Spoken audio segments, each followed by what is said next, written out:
So let me share the screen. Oh, you have disabled the participant screen sharing. अभी try Okay. करिए. Okay. Yeah. So I think I have to share the entire screen, right? So let me see. Can you see?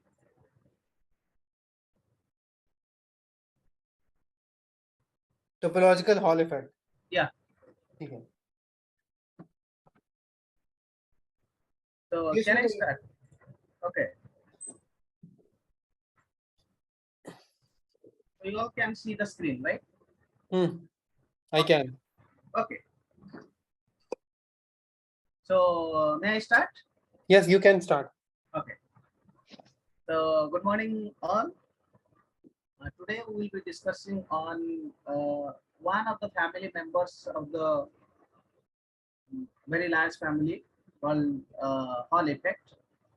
So today's member, what we are going to emphasize on is topological Hall effect. So this is the content. I will begin with from the Hall effect family. So then what is the topological Hall effect? What are the prerequisites in the material in order to actually experience experimentally? Then how to extract the information from the experimental data, and what are the material system when you can expect this kind of feature, and next is the how to actually distinguish between the mimic topological Hall effect and the real topological Hall effect data, and then in summary I'll tell you actually where does this newly found member stands in the condensed matter physics, and what are the possible trivial and non-trivial applications. Okay. So this is the Hall effect family. We all know it's a very famous Hall effect, which was discovered in John Hopkins University in 1879 by Edwin Hall. Yanti, Yes, can you please make it full screen? it is full screen. But not to us. Maybe for you it is full screen, but not to us. No, now it has become a shorter version, but this is full screen. No. Okay. Still not coming. Okay, just a minute. So stop sharing. Maybe I'll share it again. Okay. Maybe I'll share the entire screen. So now can you see? No, it's still not full screen. Now? Yeah, it is full screen now. It is full Okay, screen. so I did a mistake last time. I actually had chosen the particular PPT instead of entire screen. Anyway, Okay. so the first member is known as OHE, ordinary Hall effect, you can call it. And you know what it is. When you apply a perpendicular magnetic field along the direction of, with respect to the current direction in a current carrying conductor, we all do experience a transverse charge accumulation across the ends, and we call it ordinary Hall effect. Okay, and if you see the plot down here, so you can see the resistivity versus Hall resistivity versus magnetic field, how it goes. So if it has positive slope, then we can see the charge carrier are holes. If it has negative slope, we can call it negative charge or electron. This is how we can distinguish the number of majority charge carrier in the conventional semiconductor devices.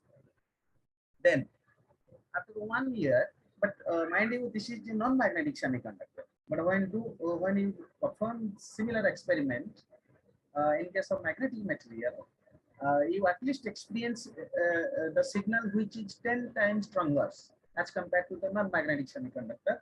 Again, this effect also discovered by same person, Edwin Hall, just after 1 year. So this is known as Anomalous Hall effect. And what is anomalous about it? Anomalous is about its magnitude and the mechanism with which it actually happens inside the materials.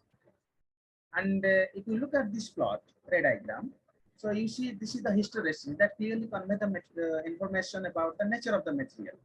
And in addition to that, you can clearly see uh, people actually come up with a different mechanism, particularly two mechanisms, two types of mechanism. One is intrinsic and another one is extrinsic.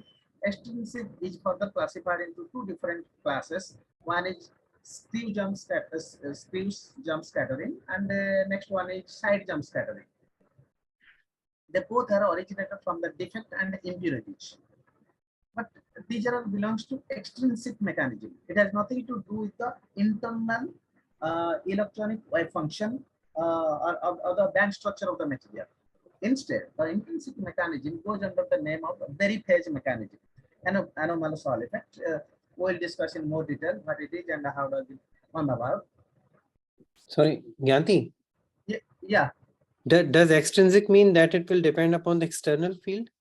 it will depend upon the nature of the material, because in principle, being a material scientist, you can have a control over on the geometry of your material, but you cannot have a control over the defect and impurities in your material.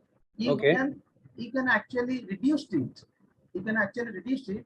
Let's say the silicon what we are using for the space exploration, all those electronic devices are based on the ultra high pure silicon, right? Mm-hmm. But ultra high pure means, you will ask what does it mean? Means the computer what we are using on the planet Earth are much more impure as compared to the silicon chip or silicon IC, the background circuit, what we are using in the space exploration. Because if you do use impure silicon electronic devices there, the that cosmic radiation, whatever is coming from outside, they can actually impact the material. They in fact are striking at every moment. So if defects are there, they will short circuit the devices, Mm-hmm. and it will completely damage your electronics. And you don't expect any sort of exploration with the help of electronics in space. So in order to avoid that, they're trying their level best. In NASA, they have their own center of material synthesis. They're trying their level best to reduce the defect as minimum as possible. But the problem is, you cannot come up with any method whatsoever where you can completely get rid of the defects or impurities. Okay. Okay. So, but here we are not that much concerned. We do not have that highly efficient synthesis techniques with the help of which you can completely reduce our defect or impurity to that level. So that is the reason why I am saying when electron wave function actually interact with the defects or impurity, they do exhibit this kind of mechanism. That is the reason why I called it extrinsic, because it can vary from material to material, Mm-hmm. right? That's the reason why it is called as extrinsic. But And intrinsic, sorry. so and what are these red and blue arrows? This year, In red figure and blue C. arrow, these are magnetic moment direction, magnetization Okay. direction. Okay. So,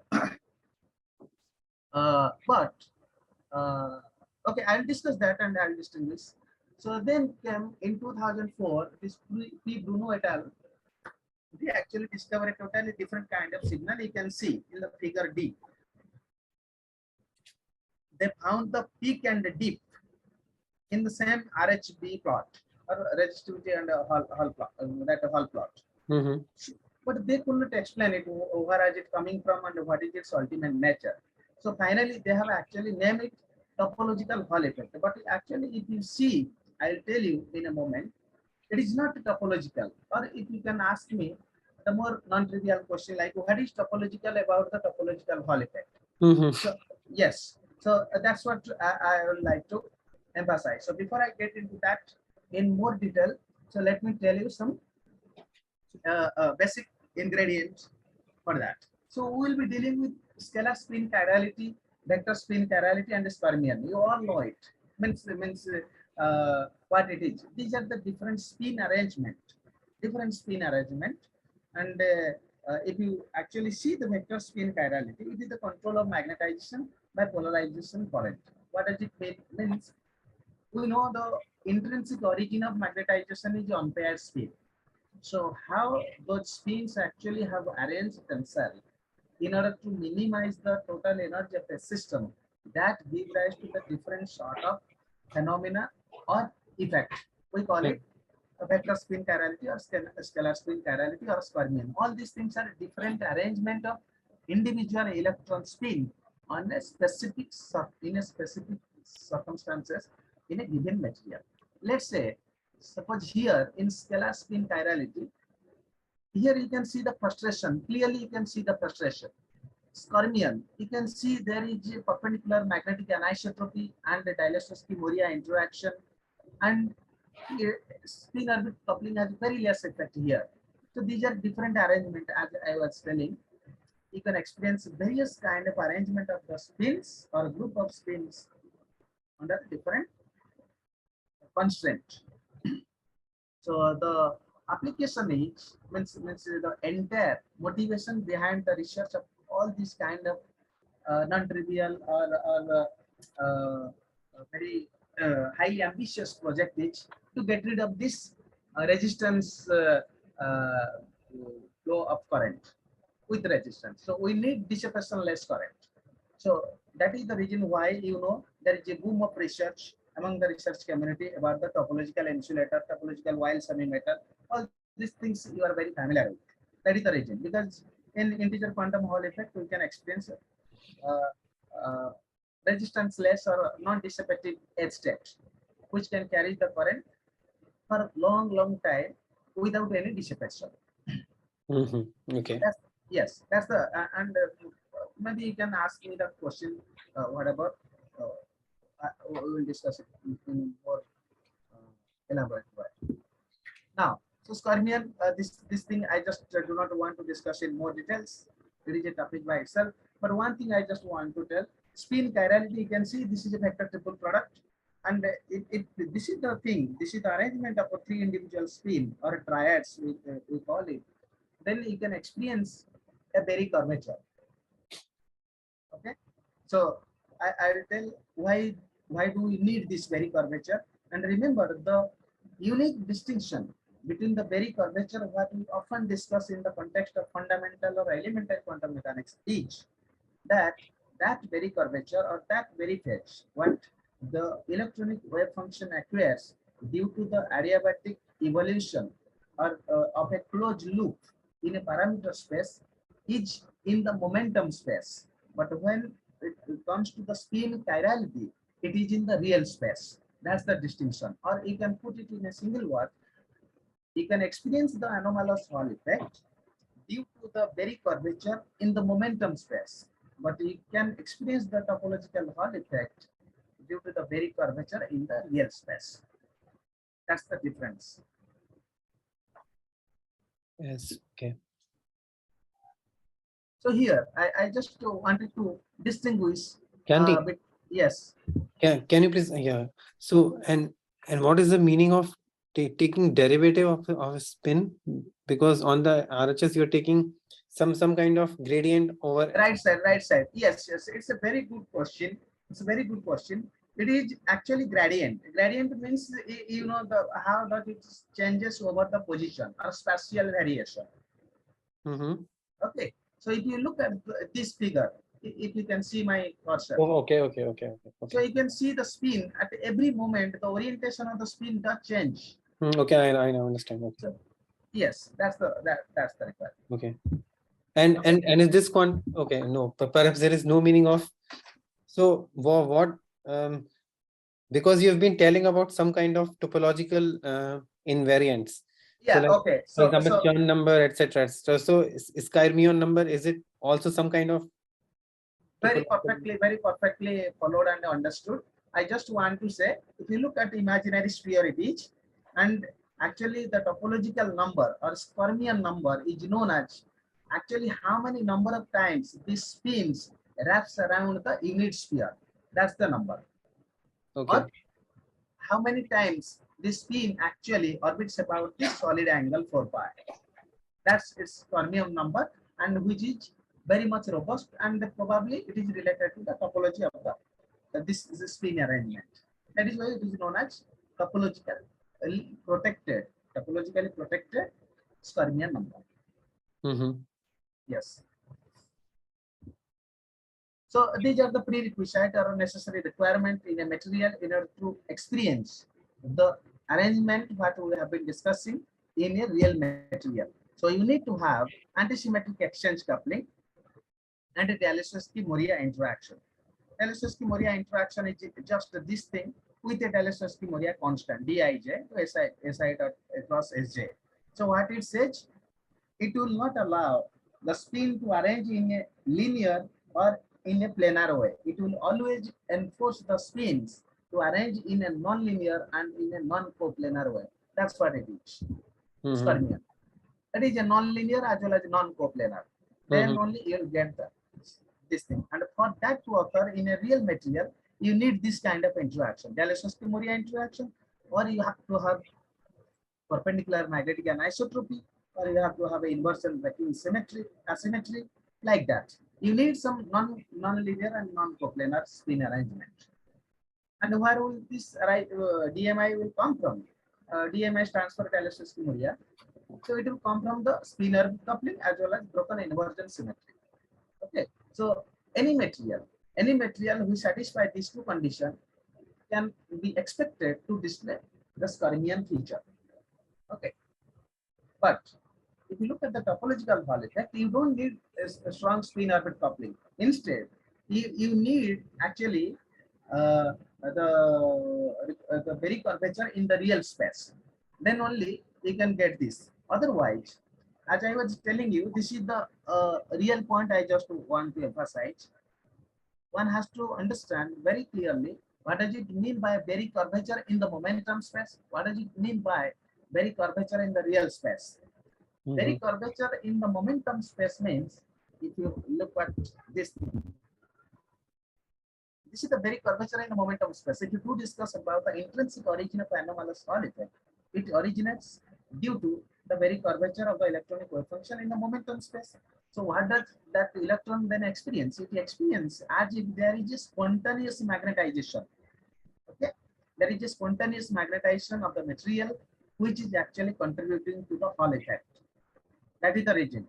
But if you do see the topological Hall effect, it is in the real space. And what happened? You see here. Can you see my cursor? Yes, yes. Skyrmian.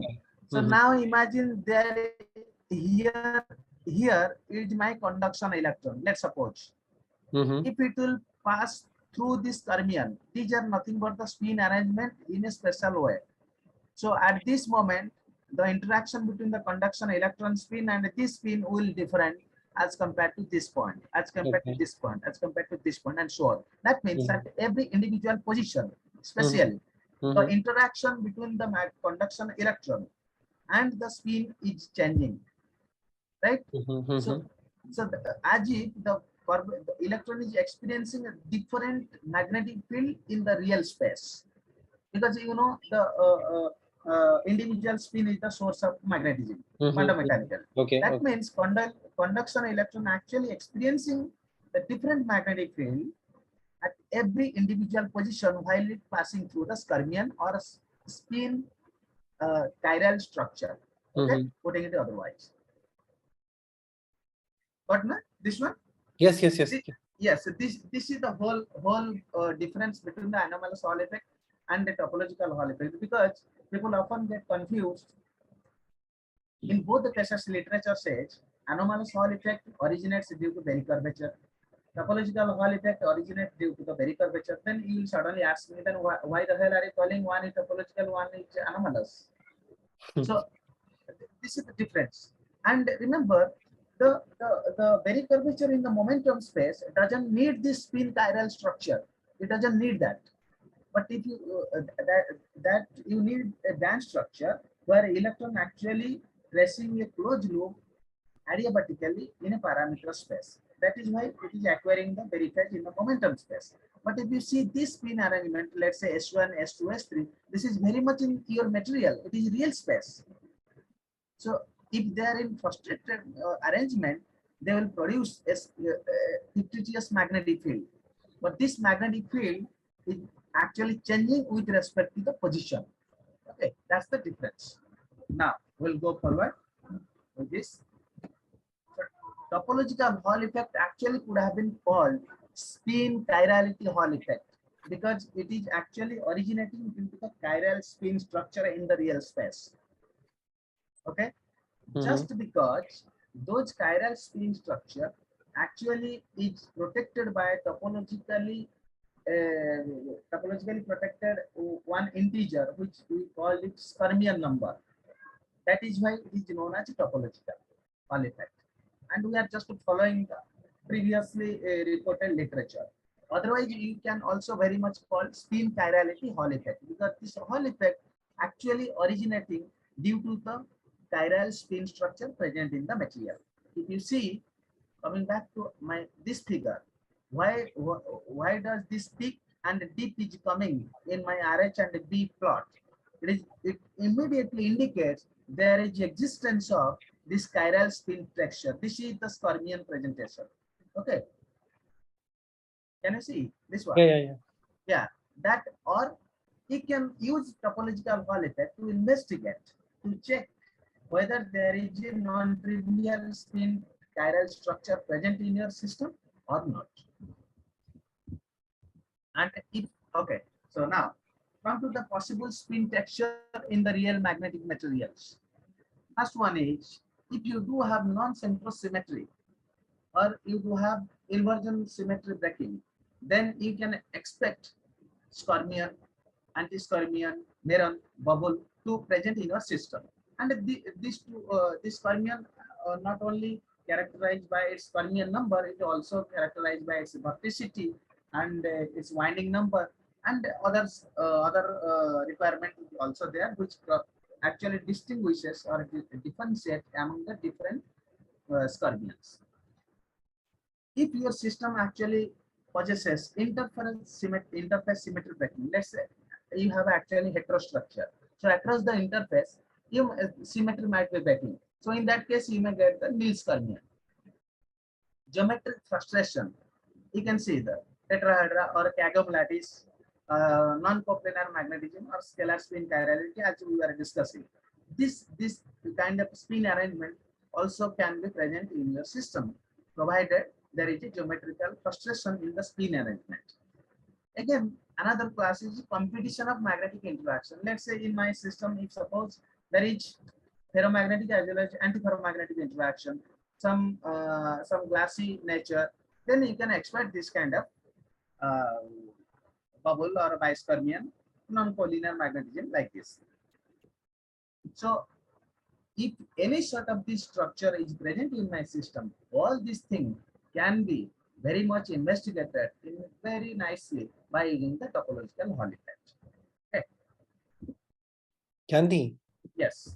What was the mean? Okay, so let me understand what was the meaning of geometrical frustration. So does geometrical frustration mean that the system was supposed to have some kind of geometrical arrangement, but it does, but there's a departure from that expected geometrical arrangement. So for example, you may have a crystal, so crystal can be what BCC, FCC, etc. But if there is a departure from that arrangement, that will be called as geometrical frustration.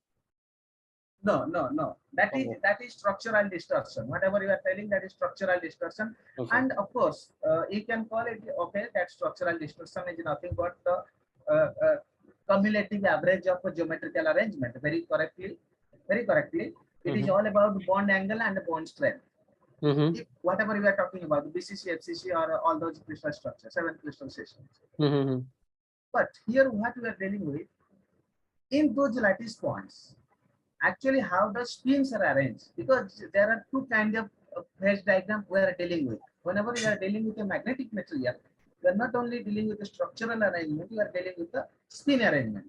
Okay. And they both actually need desperately energy minimization. The condition for both of them is very shared. But the non-trivial nature of the spin actually make its minimization and its behavior way non-trivial with regard to the structural distortion or arrangement. Okay. So now if you see, suppose I just want to see here. So now you see there are 3 spins, SI, SJ, and SK. So we know how the spins are arranged and what are the rules. actually they should follow three rules. One is Hund's rule, one is Pauli exclusion principle, and one is Avogadro's principle. All these Mhm. three rules has to be followed by a given spin in a given material in order to minimize the system. Mhm. You know this. LS coupling, JJ coupling, all these are the byproduct of Hund's rule and all that. Mhm. Oh, when my if you see this thing arrangement, this spins is going outward, this spin is outward, but these two are inward. Why they are Mhm. inward? They could have gone outward, na? Yes, yes, yes. But why are they going inward? To minimize the energy. And moreover, if there are three spins, Mhm. if two spins are arranged parallel to one another, you can expect exchange interaction, and result of which you can expect ferromagnetism, which is the minimized energy state. Okay, Okay. but third spin doesn't allow the other spins to decide which way to arrange. Okay. So that is known as spin frustration or geometric frustration. Frustration can be in geometry matlab in bond wise and as well as arrangement wise. Mhm. Understood now? Okay. So it's all about arrangement of the spin with regard to the nearby spins. Mhm. If one spin doesn't decide, it's unable to decide. That means it has glassy ground state, or people theoretician often used to call it has a frustrated ground state, Hamiltonian. Okay. So the third spin doesn't actually decide which way to arrange, because if you do arrange along A direction, you are anti-parallel to B. If you do arrange parallel to B, then you are anti-parallel to A. You do not know, being a third spin, which way to arrange. Okay. So that's what they call it, geometrical frustration. Mhm. Because that triangular shape is nothing but the outcome of a geometrical arrangement of the lattice point. Okay. Yes. Yes, it is there. Here. Can you see? Okay. Yeah, this is nothing but a combination of these two. Okay. So you can expect non-trivial spin texture from this kind of thing, and all these thing all this various arrangement can easily be distinguished by using topological Hall effect, because all those can be responsible to display a topological Hall effect in a magnetic material. But Mhm. now, if at all I got a signal, how am I going to extract and make sure this is nothing but the topological Hall effect? First, you see the raw data in the experiment. You will see the data like this. Okay. Now, you actually draw a parallel line, parallel to this or parallel to that. Can you remember what kind of feature is it actually showing? I want to make you realize. Can you see this? Okay. Ordinary Hall effect. Right? Mhm. This time we have positive slope. We are dealing with hole. That time it is electron. Mhm. Understood? Oh, okay. Okay. I remember. Yes. Positive slope for hole and negative slope for electron. Yes. Because that's a conventional experimental technique to analyze the semiconductor charge carrier and the density, right? Okay. So this is negative slope. It's clearly conveyed the Hall effect has been actually performed by the negative charge carrier. Okay. Okay. Now, what is remaining? The remaining part is this, right? Mhm. Subtracting the ordinary Hall effect. What is remaining? The remaining part is this. How to subtract y equal to minus mx? Then clearly it will remove this part. So you are left with this one. And what is this? Hysteresis, some kind of. Yes, this one. But it is Mhm. not exactly this one. It is superimposition of these two. Mhm. You see? Now you have subtracted this thing from here. Oh, okay. Like this is here. It is hidden. It's a kind of reasoning. Mhm. Okay. So it is gone. So what is left out? This one. Again, Topological peak signal. and a dip. Yes. This is how experimentally, if you have got the data of a very complex nature of this type, you can extract first ordinary Hall effect by using the straight line with a negative or positive slope. Then you fit a Brillouin function or a tan hyperbolic function. I'll tell you in more detail in a minute. And then you will end up with the topological Hall effect. Okay. Yes. So this is for data analysis. How to. So these are the material system, and these are the system, of course, have experimentally verified systems which have already displayed the topological Hall effect. I told you that time. Maybe I am going a lot of time back and forth, but this is needed. So these are the four conditions I told you: non-central symmetry, interfacial symmetry breaking, geometrical frustration, and a competition among the different magnetic interactions. Then ultimately can give rise. You can see bulk DMI, Telesystem-Moria interaction, and these are the compound among which THE have been discovered, experimental. And interfacial DMI means you are taking heterostructure. This is heavy metal, this is ferromagnetic metal. Across the interface, you are breaking the inversion symmetry, and the result of which you are getting. These are the heavy metal have been used so far. These are the ferromagnetic material. Combination of these two have already shown topological Hall effect experimental. Likewise, bulk and thin film. It is a geometrical frustration. Pyrochlore, Kagom, triangular, tetragonal Weissler. These are the geometrically frustrated system in which also people have discovered all this. Okay.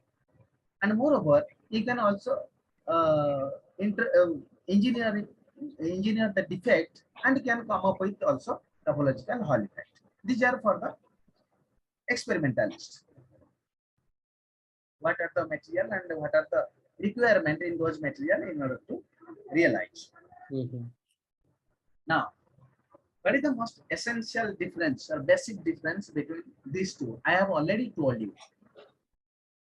Look, this figure says, let's suppose I have a current, I'm applying the current. This is the potential difference across the two edges where I'm actually can see the accumulation of the different charges. This is the perpendicular magnetic field applied to the ferromagnetic conducting surface. So what I can see, the charger actually, but here you notice the charge difference is not same. Can you see? Yes. Charge different, yes, charge different is not same, because usually if you take a ferromagnet, the probability of getting positive spin and means upspin and downspins are equally probable, 50-50. Right? But there are some metal called, they call it half metal. Okay, so that means one national highway for upspin or a downspin is closed. That means only upspin or a downspin is allowed to freely move. So that case, you will get a significant difference. So that case also they use anomalous Hall effect to distinguish whether it is a half metal or not. Okay. But you see at a clear case arrangement, frustrated arrangement. And remember, this anomalous Hall effect is nothing but it is the requirement of a band structure that electrons should exhibit or experience very curvature in the momentum space. But here, as I was telling, you see the conduction electron. Conduction electron is just passing from here to here. If you can see brown color, while it is passing at every spatial position, it is encountering a different spin arrangement. That means a different magnetic field, as if there is a spontaneous magnetization which is changing with respect to every location. Okay. That is why they are calling it technically this conduction electron experiencing very curvature in the real space. Okay. Now, can you, Rahul, am I clear? Yes, curvature in the sense that it is not the straight line, but some kind of geodesic. Or in what sense curvature? You said the word curvature. Yes. So why I'm saying it is curvature, because you see the spin's angle, the orientation with respect to conduction electron is changing. and result of which this is nothing but the interaction between the two spins, Okay, okay. and that ultimately decides its individual subsequent position. Mm-hmm. So slowly you can see it deviates, or whatever may be the trajectory is essentially the trajectory whatever the conduction electron has followed here, had it been traveled along this way, the trajectory would have been different. Yeah, but this trajectory will be decided by the arrangement of the spins, and Exactly, so, interaction between the spins and those arrangements. and I also have a question here. So is this blue line representing the actual trajectory of the of this electron that is Yes, going through the material? right. Okay, so then we can also, so I mean, these kind of things also appear in general relativity. So but I mean in general, so we read geodesic equation. So geodesic equation contains something called as Christoffel symbol, and Christoffel and the derivative of the Christoffel symbol are equal to curvature. So we can relate Right, right. curvature to the Christoffel symbol. So maybe some If kind you of, can, yes, you can, if you find something, it will be nice. And you are very right. Technically, whatever I know from the GTR side, you are asking a very nice question from the mathematics point of view, and probably you can have that, mm-hmm. because this is how the light or photon pass through the curved space time. Yes. So okay. So one thing can be, I mean, if I were to see some kind of analogy between this and GTR.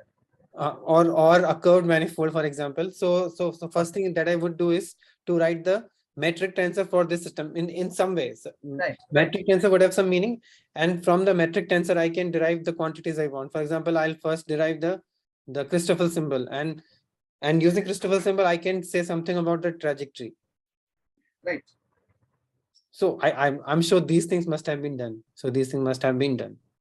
This thing, okay, These are surely pretty standard things.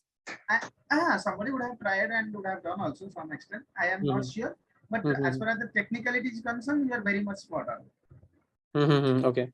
Yes. So, but at every individual point, it is actually position sensitive. It's position dependent. Okay, Okay. okay, okay. That is Okay. the reason why we are calling. Okay. Okay. Now, and the material for your reference, MN3SN, where actually anomalous Hall effect have been experimentally verified, and this is MN2NIGA, where the topological Hall effect has been verified. And in effect, this is nothing but this group of arrangement is nothing but known as Fermion. You know it. So when electron actually flowing along this trajectory, it can actually give a kick in opposite direction. So Fermion can actually travel along this direction, and you would have heard about an effect known as Fermion Hall effect. That is nothing but the outcome of this topological Hall effect. Okay. Yes. Okay. Yes. Now, okay. So now, if at all, my topological Hall effect claim is genuine or not, how am I going to actually rectify or confirm? Mm-hmm. So there are two different models. They're calling it topological Hall effect model. Another one is two anomalous Hall effect model. So now imagine, in original topological Hall effect, this is the ferromagnetic matrix. This is Fermion state. Mm-hmm. So if I am going to write down the entire Hall effect, whatever experimental I have observed, how am I going to write it down? So this is the nothing but the combination of these three. Ordinary Hall effect, anyway it will be there, because nothing but any charge carrier will inevitably experience the Lorentz force in presence of electric and magnetic field. That is almost there always. Mm-hmm. In addition to that, if at all there is a very curvature in the momentum space, of course there has to be, as long as spin orbit coupling is there, then anomalous Hall contribution is there. In addition to that, if there is a dip and a peak in the experimental data, I can get myself confirmed that there is a topological Hall effect contribution. So how it would look like? They both will look like this. Can you see now? Hello? Yes, yes, I can see. Yeah, in the previous case, we did not get any such straight line having positive or negative slope. We did not see any such thing. We have omitted the ordinary Hall effect contribution for the simplicity. So now we are only dealing with the topological or anomalous, right? Okay. Okay. Now if you if you see this hysteresis, this red plot, Mm-hmm. hysteresis is a contribution from the anomalous Hall effect. Mm-hmm. If I can deconvolute this plot, deconvolute this, you can clearly see this is how it looks like. This is topological Hall effect contribution, Mm-hmm. and this is anomalous Hall effect contribution. Okay. But Yes, for the one and topological effect, you had very sharp peaks, but these are these don't look that sharp to me. no, it doesn't. It is actually what I can say. It is a ray diagram. We can call it. It is hand drawn. Oh, okay. Okay. What you said, that is very nicely observed. This is hand drawn in order to give a feel for the concept. Okay. How to analyze this. But Mm-hmm. very similar kind of thing one can experience. Now you see, you don't see that kind of dotted deep and peak and deep in case of two anomalous Hall model. Now you consider a ferromagnetic material where there are different domains, domain 1 and domain 2, and if Mm-hmm. they both are contributing to the Hall effect, total Hall effect, how will be their contribution individually? You can clearly see the blue dots and solid red. And can you see how they look like? They will very much look like case 1. Mm-hmm. So here also it makes me confused whether it is topological Hall effect or it is actually anomalous Hall effect from the different domains. They both are very much similar in appearance. Mm-hmm. Okay, so if at all it is originating from the multiple domain present in the material, you can actually use this tan hyperbolic function to fit this data. And if you can successfully manage to do this, then very much confirm it is nothing. It has nothing to do with the topological Hall effect. Instead, it is the multiple anomalous Hall effect contribution present in the system. Okay, Okay. because electron in this domain, this blue region domain, will have a different Berry curvature, and this red part will have different Berry curvature, right? When you do superimpose them, you may also get similar kind of plot what topological Hall effect essentially gives. Mm-hmm. So there comes the confusion or mimicking topological Hall effect data. And this is a very beautiful flow chart. How to eliminate those what is that called? Dummy topological Hall effect data. Okay. Okay. So do I need to explain this? I think you just explained something from the previous slide. Yes. So same Okay. thing have been put in a much more systematic way. How to Mm-hmm. go about it. Okay. Now, Okay. Okay. so actually, the intrinsic mechanism of both this thing is known as Berry phase model. You know what is the intimate relationship between the electromagnetism and Berry phase, and how has it come to actually make us more knowledgeable as far as the material science is concerned, particularly in case of anomalous Hall effect, quantum Hall effect, or topological Hall effect, spin Hall effect, any sort of Hall effect. If you see, invariably there is an extremely important role of a Berry curvature, because they have assigned Berry curvature is the real culprit which is doing all this business, non-trivial thing. Uh, in the momentum space, apart from the topological Hall effect. This is the only Hall effect among the entire family, in the entire family, where you deal with the Berry curvature in the real space. Okay. Yeah.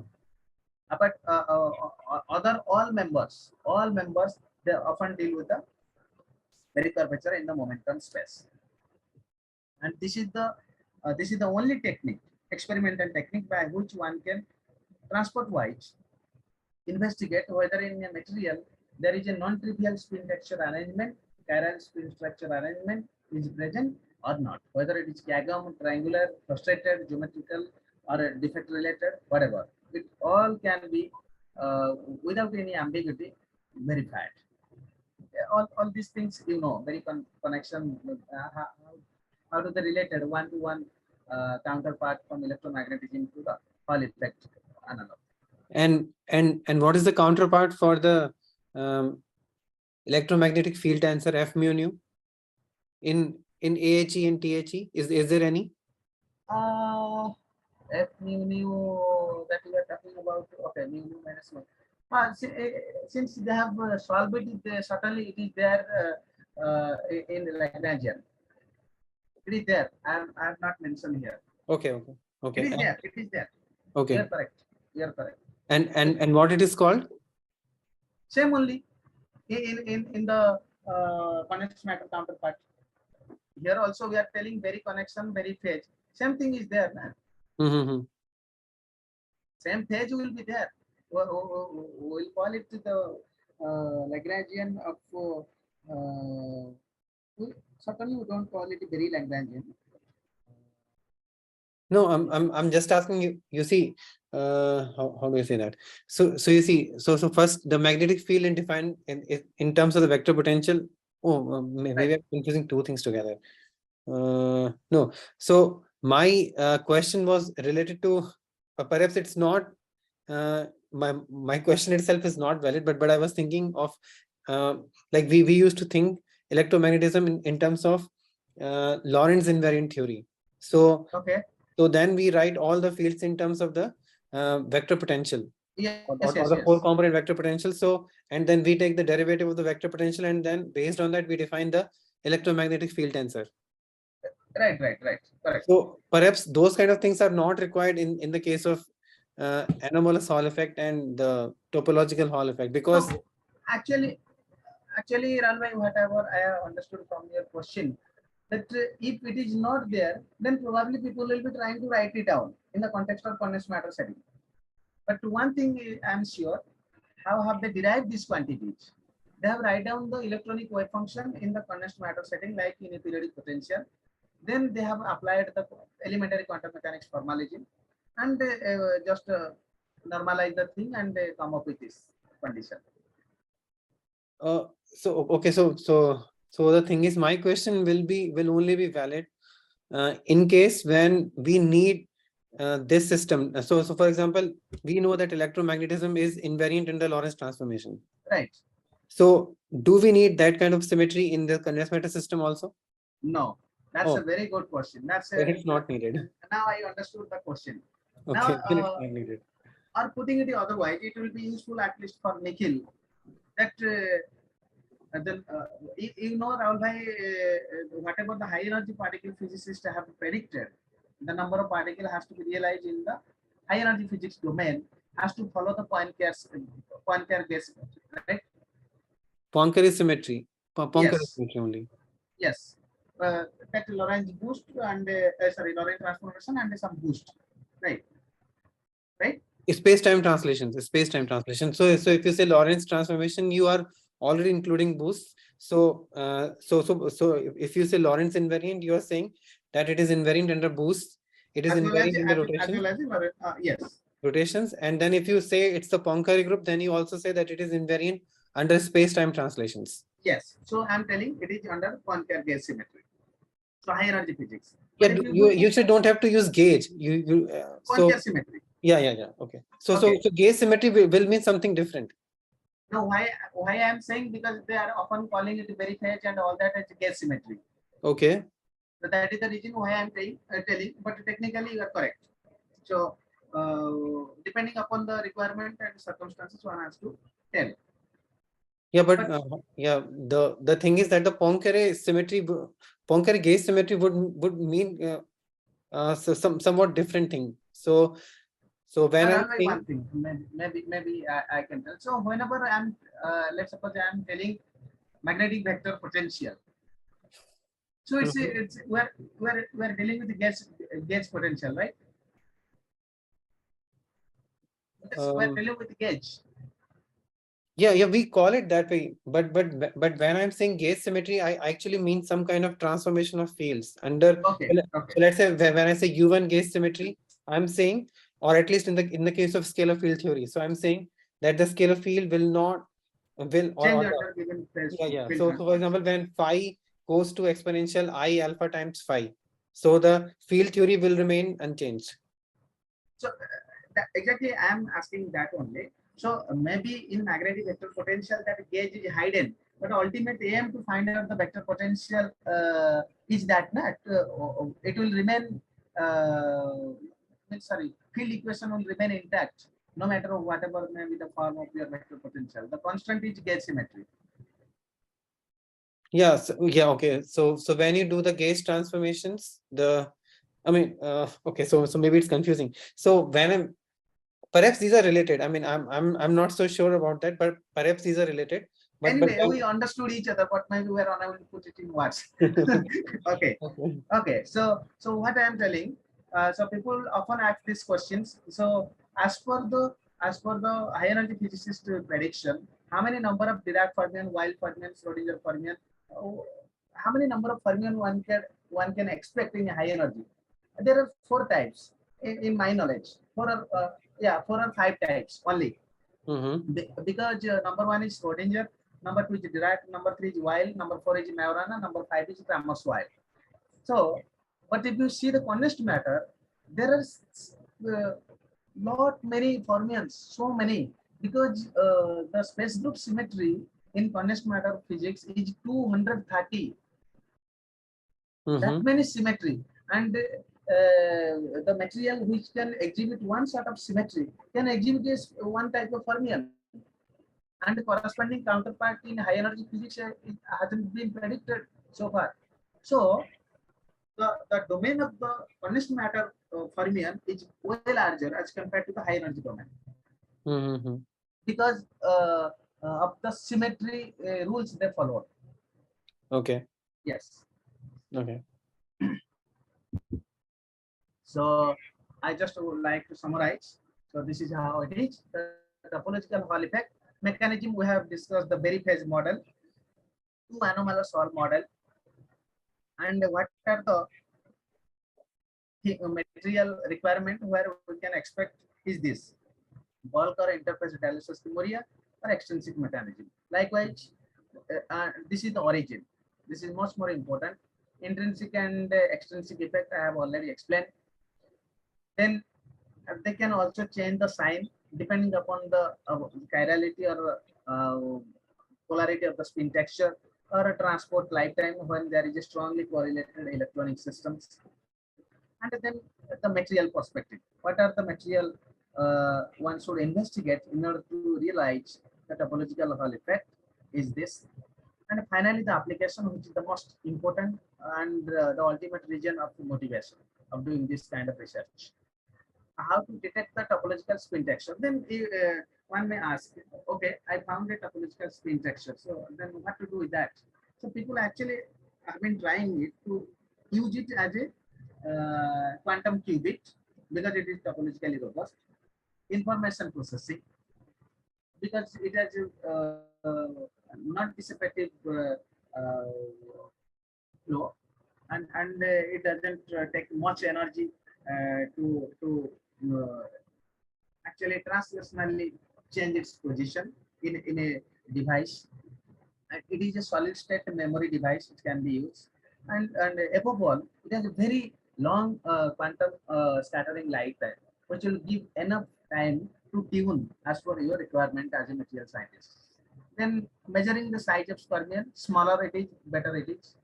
And measuring the effective magnetic field, because whenever you are dealing with application, you have to take into account one serious effect, the magnetic field, which we call it technically stray field. Because whenever you are dealing a charge carrier, which in effect, due to its motion, produce the magnetic field, and you are actually operating that charge due to the application of magnetic field. So this magnetic field, due to the motion of the charge carrier and the magnetic field what you are applying from outside, may interact in a much complicated way, and may completely damage your required output. So that has to be really taken into account. So that is why they're trying to measure its effective magnetic field. That is why measuring the size of the fermion. Smaller the size, smaller will be the strength of the magnetic field, because it directly related to the arrangement and strength of the individual spin moment. So for me, this is it. Thank you. Okay, thank you. So I have not taken. okay. So if anyone has any question, he or she may ask them now.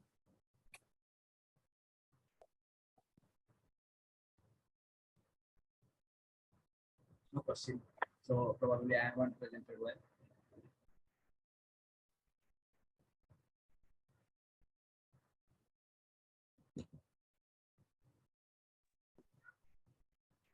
Nikhil? Is he there?